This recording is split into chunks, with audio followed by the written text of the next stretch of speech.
question of the week. I was about to hit the mic one just to see if Mike ended before he did. All right. This is something Dio and I were talking about a little bit before the show. He mentioned that his nickname has been that for a long time, which is Devocite, which I love to say Devocite. It just rolls off my tongue better. But you're like, man, a long time. So I wanted to have like a little bit of a dad age off on the internet here. Ooh. How old is your oldest handle? That could be an email, your first social media, whatever. How old is your oldest handle? For me, well, the Devo is actually, it started off Devo. I was actually given the nickname at a camp. One of the counselors. Because you're whipping it good, or? Well, no, I had this really cropped haircut and way darker hair than now, surprisingly. And, my general face, one of the guys looked at me and said, "Oh, you look like Mark." Well, I got the guy's name from Devo. He does. And suddenly I was Devo. That was it. And then, I'm with like, I don't know, 12 at the time. And when you're 11 or 12, you're also a bit of an irritating kid. And not me. No, never. And so someone decided to add the site as a parasite, except that was a Devo site. So, the Devo site. And, it's guaranteed that nobody else had Devocite. I mean, this is a crafted word. So anyway, crafted name, if you will. So anyway, Devocite, I kind of stuck with it, and it's just always been it. So Devo, matter of fact, I got a text from one of my friends just yesterday, and he goes, "Hey, Devo."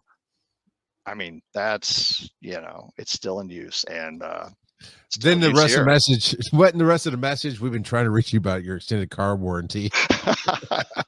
yeah, exactly. They're doing that. Not that specific joke, but I got an email that to me was clearly spam, but it said for Charles at the bottom. It had all these symbols like, yeah, no, that's spam, but they are going in. I've had people spam like Wise and Nerdy is like, "Oh, we've listened to your show. It's so amazing." Why? It's like, now somehow AI or whatever you're using has gotten better to skim specific information. I've never had anybody call me, like, I've not gotten a spam email. It's like, "Rock on a podcasting. You need to," like, yeah, no. But for, the 2 decades I've done social media, you always get that email. It's like, "Well, we listen to your show. You should try." And not one time they put in a specific anything to the show. But back to the question, the oldest handle. Sure. Now mine, as well, I'll bring out the screens a little bit. So as you see, huge Cookie Monster fan. That's just the one thing. Actually, there's a little bit on the shelf there. There's one right off screen here on the shelf. I have probably not the world's largest collection of Cookie Monster stuff, but I have a collection. And so when email first came around, my grab was Cookie Monster without any real vowels. So it was like CKYMNSCR, because nobody would have that. For the longest time, that was like yours. That was just, it didn't matter. Hotmail, AOL, whatever, Friend Finder or whatever it was, all that stuff. And then came a day, I think even on Facebook I had it. Then came a day where something came out, and maybe it's a new email provider like Gmail, or maybe it was, who knows what it was, but somebody had my name, and I was like, I'm gonna have to hunt somebody down in this world and tell them what's what, because how did you grab that name? Drives me crazy. But what's your oldest email? Did you have a Hotmail? Oh yeah, I have. As soon as anything came out, for the longest time, I would tie up Devocite, whatever, just to ensure that same thing didn't happen to me. It hasn't happened, but I always just, and for no other reason, to check it out. Kind of being that nerdy guy that wants to check out, oh, this new email, something, or Twitter. When Twitter first came out, Devocite, boom. I don't have that email anymore, and I can't recover that, but no one else can use it. It's locked up. There was one. So bear crawling is my oldest. Like I still have an email with that on, and of course, it's one of my original shows, all that jazz.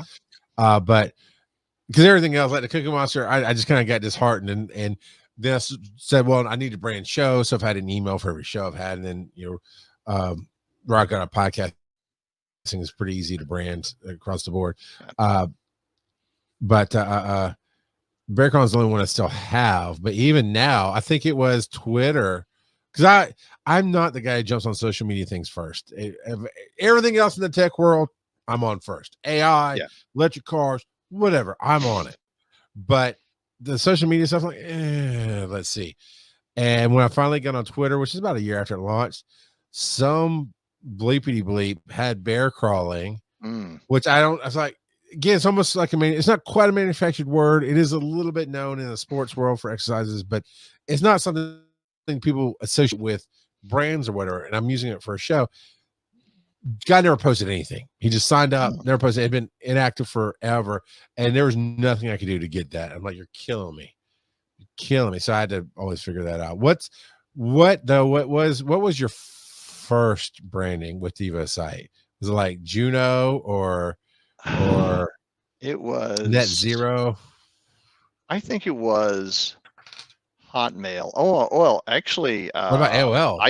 Well, Gmail. Actually, I got the Gmail like in the early, like late 90s. So what about the AOL? You got mail, motherfucker. Yep. And actually, ICQ. I had Devocite. ICQ, baby. Oh, I did love it. Wasn't it good? It was. I met some really fun people. And it's so much better. Honestly, I mean, I love Discord. Discord has a lot of different, way different functions. But ICQ is just get on, talk to some people. If you don't like them, gone on to the next one. Yeah. So good. Yeah, you're saying it was some German DJs on there, it was really pretty cool. Those guys were nuts. No, German DJs never. Oh yeah.